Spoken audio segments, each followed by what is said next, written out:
Hello viewers, আসসালামু আলাইকুম। আজ আপনাদের জন্য নতুন একটি ভিডিও নিয়ে এসেছি। ভিডিওটি হচ্ছে বাইসাইকেল ফুল সার্ভিসিং। আপনারা একটু আগে যে সাইকেলটা দেখেছেন, এই সাইকেলটা হচ্ছে একবারে পুরাতন সাইকেল। এই সাইকেলটাকে আমরা এখন শোয়াইছি ফুল সার্ভিসিং করার জন্য। তো ফুল সার্ভিসিং করার সর্বপ্রথম আগে সাইকেলটাকে শোয়া আপনার দুইটা চাক্কা খুলতে হবে। দুইটা চাক্কা খোলার পরে হচ্ছে আপনার চেঞ্জিং খুলতে হবে, চেন খুলতে হবে, মাডগার্ড খুলতে হবে। এই সম্পূর্ণ সব কিছু খোলার পরে পুরো সাইকেলটাকে আপনি ভালো করে একটা ন্যাকড়া দিয়ে পরিষ্কার করবেন। পরিষ্কার করার পরে আপনার কাছে যদি থিনার থাকে অথবা কেরোসিন তেল থাকে, কেরোসিন দিয়ে সবচাইতে পরিষ্কার করলে সবচাইতে ভালো হয়। অনেকে কী করে আপনার পানি দিয়ে ওয়াশ করে, পানি দিয়ে সার্ভিস করে। পানি দিয়ে সার্ভিস করলে আপনার এই হবসগুলোর ভিতরে স্টিলের বল থাকে, লোহার। ওই বলগুলোতে যদি পানি থেকে যায় তাহলে আপনার বলগুলোতে, ব্যারিংগুলোতে জং ধরে যায়। যার জন্য আমরা থিনার দিয়ে অথবা কেরোসিন দিয়ে সার্ভিস করি। কেরোসিন দিয়ে সার্ভিস করলে আপনার প্রফিটটা কি হয়, যে আপনার যে বলগুলো আছে ওইগুলোর ভিতরে যত ময়লা আছে ময়লাগুলো পরিষ্কার হয়ে যায়। আর যদি আপনার পানি দিয়ে ওয়াশ করেন, সার্ভিস করেন, তাহলে আপনার ভিতরে পানিগুলো থাকলে আপনার বলগুলোকে মরিচে ধরে যায় এবং কি আপনার এগুলো কটকট একটা সাউন্ড হবে, ক্যাস একটা শব্দ হবে, আপনার থেকে বিরক্ত লাগবে। তা আপনার ব্যারিংগুলো নষ্ট হয়ে যায়। আর যদি আপনি থিনার দিয়ে অথবা কেরোসিন দিয়ে ওয়াশ করেন তাহলে আপনার আর কি জিনিসগুলো আপনার নষ্ট হয় না, ফ্রি থাকে। আপনার ময়লা জং থাকলে জংগুলো কেটে যায়, ময়লাগুলো পরিষ্কার হয়ে যায়। আপনারা এই পুরো ভিডিওতে আজকে দেখতে পারবেন আমরা কিভাবে সাইকেলটা সার্ভিসিং করতেছি। তার ভিতরে আমরা সকেট জাম্পারও সার্ভিস করি, কিন্তু সকেট জাম্পারটা আসলে আমরা যদি পুরো ভিডিওটা আপনাদেরকে যদি পুরো সার্ভিসিংটা দেখাতে যাই তাহলে আমাদের 1 ঘন্টা মিনিমাম সময় লাগবে। তো সেক্ষেত্রে আমরা 15 মিনিট 13 মিনিটের ভিতরে আপনাদেরকে কিছু বোঝানোর চেষ্টা করব ইনশাল্লাহ। আর আপনারা পুরো ভিডিওটা সম্পূর্ণ মনোযোগ সহকারে দেখেন। সকেট জাম্পারটা আমরা ওয়াশ করেছি, সকেট জাম্পারের আমরা খোলাটা আর এবং কি ফিটিংটা আপনাদেরকে এখানে দেখাবো না। আমরা সকেট জাম্পারের জন্য নতুন আরেকটা ভিডিও নিয়ে আসবো, কিন্তু আমরা এখন সকেট জাম্পারটা খুলে তারপরে ওয়াশ করব। আপনারা কিছু অংশ দেখতে পারবেন। ওই সকেট জাম্পারটা যখন ওয়াশ করেছি গাইস, তখন আমি মোবাইলটাকে দাঁড় করিয়ে ভিডিও করছি। যদি শোয়া ভিডিও করতাম তাহলে ভিডিওটা আপনারা স্পষ্ট ভালো করে বুঝতে পারতেন, যার জন্য একটু বুঝতে এখন একটু কষ্ট হবে। তারপরে আমরা সকেট জাম্পারের জন্য আপনার নতুন আরেকটি ভিডিও নিয়ে আসবো। তো গাইস, আপনারা ভিডিওটা সম্পূর্ণ মনোযোগ সহকারে দেখতে থাকুন, আশা করি আপনাদের ভালো লাগবে।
ভিউয়ার্স, এই যে সেই সকেট জাম্পারটা, যেটা কাজ করার সময় আমরা মোবাইলটাকে দাঁড় করিয়ে রেখেছিলাম।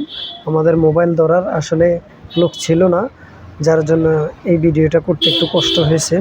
তো আপনাদেরকে ভিডিওটা পুরো ইউটিউব সাইজের দেখাতে পারলাম না, তার জন্য দুঃখিত। তো আমরা ভেবে রেখেছি আমরা সকেট জাম্পারের জন্য নতুন আরেকটি ভিডিও নিয়ে আসব। তো সকেট জাম্পারটা আপনারা খোলার পরে সর্বপ্রথম আপনারা সিরিজ কাগজ দিয়ে এটার মধ্যে যতগুলো ময়লা আছে একটা ন্যাকড়া দিয়ে মুছবেন। মোছার পরে একটা সিরিজ কাগজ দিয়ে ভালো করে এটাকে ঘষবেন। ঘষার পরে এটার জংগুলো ভালো করে পরিষ্কার করবেন। করার পরে এটাতে ক্রাশি দিয়ে আবার পরিষ্কার করবেন। ভিতরে একটা ন্যাকড়া ঢুকাইয়া ময়লাগুলোকে কাপড় দিয়ে টেনে বের করে নেবেন এবং কি ক্রাশি দিয়ে আবার ভিতরে ভালো করে মুছবেন। মোছার পরে আপনারা সিরিজ কাগজ দিয়ে ঘষে একটু তেল দিয়ে পরিষ্কার করবেন। করার পরে এটার ভিতরে যে পার্টসগুলো আছে, নাট আছে, ওয়াশার আছে, স্প্রিং আছে, এই পার্টসগুলোকে আপনারা একটা বাটিতে রাখবেন। রাখি ভালো করে এগুলোকে কেরাশি দিয়ে পরিষ্কার করবেন। কেরাশি দিয়ে ভালো করে এটি পরিষ্কার করে জং থাকলে জংগুলো একটু সিরিজ কাগজ দিয়ে ঘষে তারপরে আপনারা এগুলাকে মুছে একটা সাইডে রাখবেন। তারপর আপনারা পাইপটা ফিটিং করে আপনার নাটগুলো, স্প্রিংগুলো আপনারা প্রবেশ করে উপরের নাটগুলো লাগিয়ে দিবেন। তাহলে আমাদের সকেট জাম্পারের কাজ ওকে। তো গাইস, আপনারা যদি কোনো কিছু বুঝতে অসুবিধা হয়, কষ্ট হয়, তাহলে আপনারা আমাদেরকে কমেন্ট বক্সে কমেন্ট করে জানাবেন যে আমরা সকেট জাম্পারের জন্য আরেকটা ভিডিও নিয়ে আসবো না আসবো না, আপনারা জানাবেন। ভিডিওগুলো আপনাদের উদ্দেশ্যেই করা।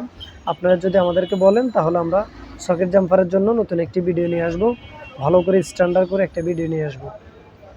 তো গাইস, আপনারা ভিডিওটা সম্পূর্ণ দেখতে থাকুন। আশা করি আপনাদের ভালো লাগবে। সকেট জাম্পারের কাজ সম্পর্কে আপনাদের অভিজ্ঞতা হয়ে যাবে। আপনারা যারা নিজেরাই নিজেদের কাজ করতে চান, নিজেরা অনেক কিছুই জানেন, যেমন কি সকেট জাম্পারের কাজ জানেন না, গিয়ারের কাজ জানেন না, আমরা এইসব বিষয় নিয়ে আরেকটা ভিডিও নিয়ে আসবো ইনশাল্লাহ। তো গাইস, আপনারা ভিডিওটা সম্পূর্ণ দেখতে থাকুন। আশা করি আপনাদের ভালো লাগবে।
ভিউয়ার্স, আমাদের সম্পূর্ণ কাজ শেষ। এখন আমরা গিয়ারগুলোকে চেক করছি, গিয়ারগুলো টিউনিং করাও শেষ। এখন গিয়ারগুলোকে চেক করে আমরা আমাদের সকেট জাম্পারটা কিভাবে কাজ করে আমরা সেটাও আপনাদেরকে দেখাবো। আমাদের ফুল সাইকেল আপনারা দেখতে পাচ্ছেন, আমরা কীরকম একটা পুরাতন সাইকেলকে একবারে ফুল নতুনের মতো করে ফেলছি। সাইকেলটা দেখতে খুবই সুন্দর লাগতেছে। এখন আপনারা তো প্রথমে ফার্স্ট সাইকেলটার চেহারা দেখেছেন, এখন সাইকেলটার চেহারা অবস্থানটা দেখেন। সাইকেলটা আশা করি অনেক সুন্দর হয়ে গেছে, যে দেখবে তারাই এখন ভালো লাগবে। তো এখন আমাদের সকেট জাম্পারটা কাজ করে কিনা এটা আপনাদেরকে দেখাবো। এই যে আপনারা দেখছেন আমরা কিভাবে সকেট জাম্পারটা ওই সময় ওয়াশ করেছি এবং কি লকটাও এখন কাজ করে। আগে লকটা কাজ করতো না, এখন লকও কাজ করতে আছে। আমরা কাজগুলো করার পরে দেখছেন আমরা এটাকে সিরিজ কাজ দিয়ে ঘষে একদম সাদা বানিয়ে ফেলছি। তো গাইস, আজ এ পর্যন্তই, দেখা হবে আবার নতুন কোন